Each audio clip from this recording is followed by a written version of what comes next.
Here take notice of a very significant truth, viz., the business depression started in 1929 and continued on to an all-time record of destruction until sometime after President Roosevelt entered office.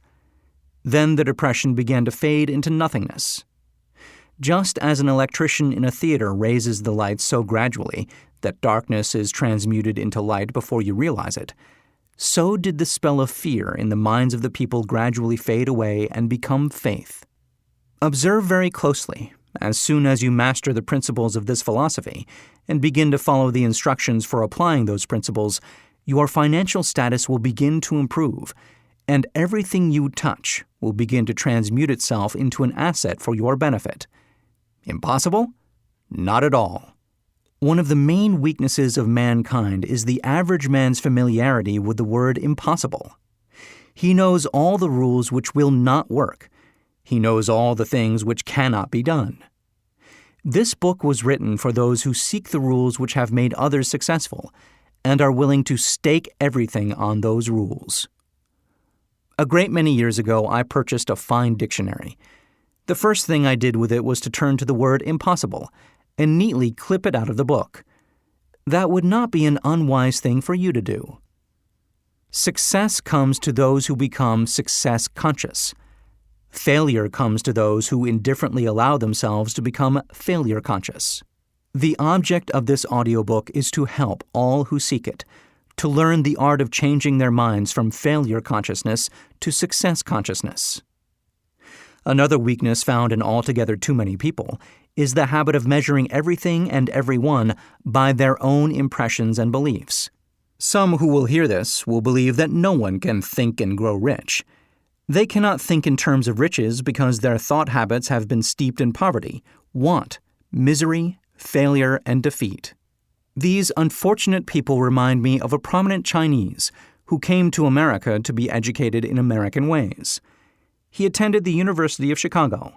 One day, President Harper met this young Oriental on the campus, stopped to chat with him for a few minutes, and asked what had impressed him as being the most noticeable characteristic of the American people.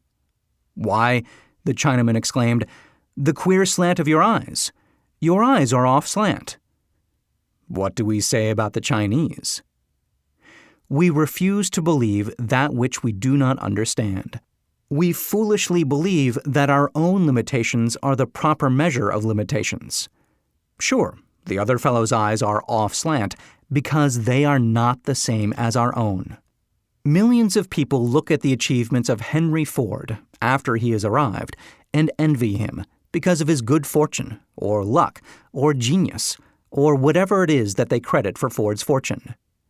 Perhaps one person in every 100,000 knows the secret of Ford's success, and those who do know are too modest or too reluctant to speak of it because of its simplicity. A single transaction will illustrate the secret perfectly. A few years back, Ford decided to produce his now famous V8 motor. He chose to build an engine with the entire 8 cylinders cast in one block and instructed his engineers to produce a design for the engine. The design was placed on paper, but the engineers agreed to a man that it was simply impossible to cast an 8-cylinder gas engine block in one piece. Ford said, "Produce it anyway." But, they replied, "It's impossible." "Go ahead," Ford commanded, "and stay on the job until you succeed, no matter how much time is required." The engineers went ahead. There was nothing else for them to do if they were to remain on the Ford staff. 6 months went by. Nothing happened. Another 6 months passed, and still nothing happened. The engineers tried every conceivable plan to carry out the orders, but the thing seemed out of the question. Impossible. At the end of the year, Ford checked with his engineers, and again they informed him they had found no way to carry out his orders. "Go right ahead," said Ford. "I want it, and I'll have it." They went ahead, and then, as if by a stroke of magic, the secret was discovered. The Ford determination had won once more. This story may not be described with minute accuracy, but the sum and substance of it is correct. Deduce from it, you who wish to think and grow rich, The Secret of the Ford Millions if you can. You'll not have to look very far. Henry Ford is a success because he understands and applies the principles of success. One of these is desire, knowing what one wants. Remember this Ford story as you listen, and pick out the lines in which the secret of his stupendous achievement have been described.